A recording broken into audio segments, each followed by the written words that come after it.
This is a jungle, a monument built by nature honoring disuse, commemorating a few years of nature being left to its own devices.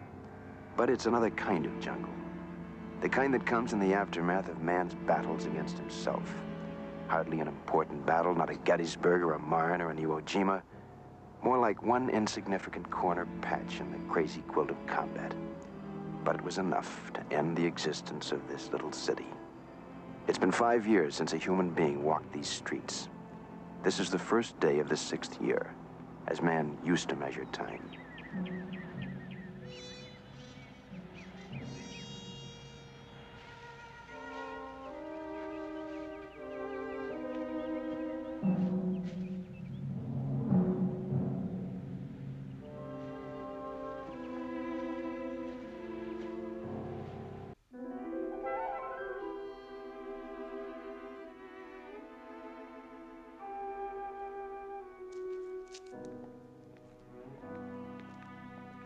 This has been a love story about two lonely people who found each other in the Twilight Zone.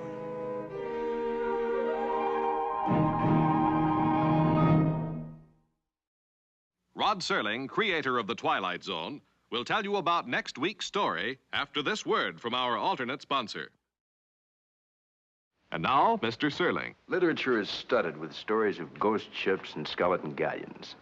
And next week on The Twilight Zone, we take the old tale of the Flying Dutchman and give it a coat of fresh paint.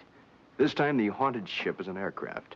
It lands in a typical busy airport and rolls up to the ramp. And it's at this point that you find yourselves on a passenger manifest of a flight that leads only to the Twilight Zone. It's called The Arrival. Hi, this is Ed Sullivan, reminding you that the Colgate-Palmolive Company also brings you star-studded entertainment on our show on most of these same stations.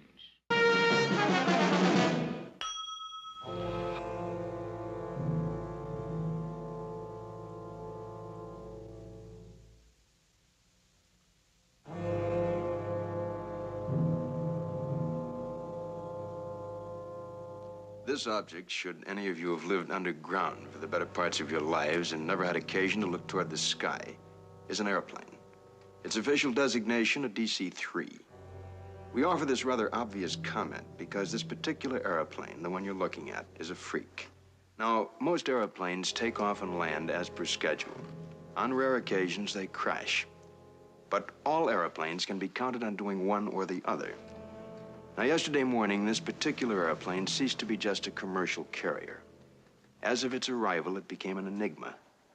A 7-ton puzzle made out of aluminum, steel, wire, and a few thousand other component parts, none of which add up to the right thing.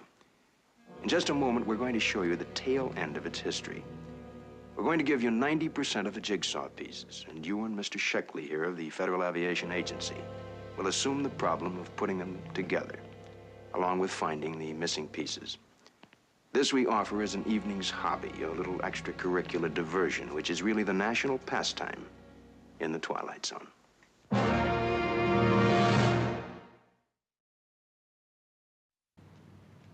Why didn't you make a contact?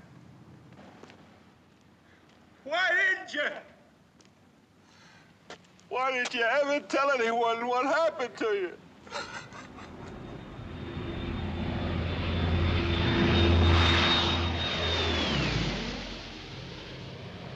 Picture of a man with an Achilles heel. A mystery that landed in his life and then turned into a heavy weight, dragged across the years to ultimately take the form of an illusion. Now, that's the clinical answer that they put on the tag as they take him away. But if you choose to think that the explanation has to do with an airborne Flying Dutchman, a ghost ship in a fog-enshrouded night and a flight that never ends, then you're doing your business in an old stand in the Twilight Zone. Rod Serling, creator of The Twilight Zone, will tell you about next week's story after this word from our alternate sponsor. And now, Mr. Serling. Next week on The Twilight Zone, we use a camera like an X-ray and look under the skin of a neighborhood of men and women. It's a little experiment in human nature and behavior on the night that a Conelrad broadcast shatters their composure with an announcement of terse terror. A bomb is coming. Most of our stories are a little far out. This one is very close in. You'll see what I mean next week when we present The Shelter.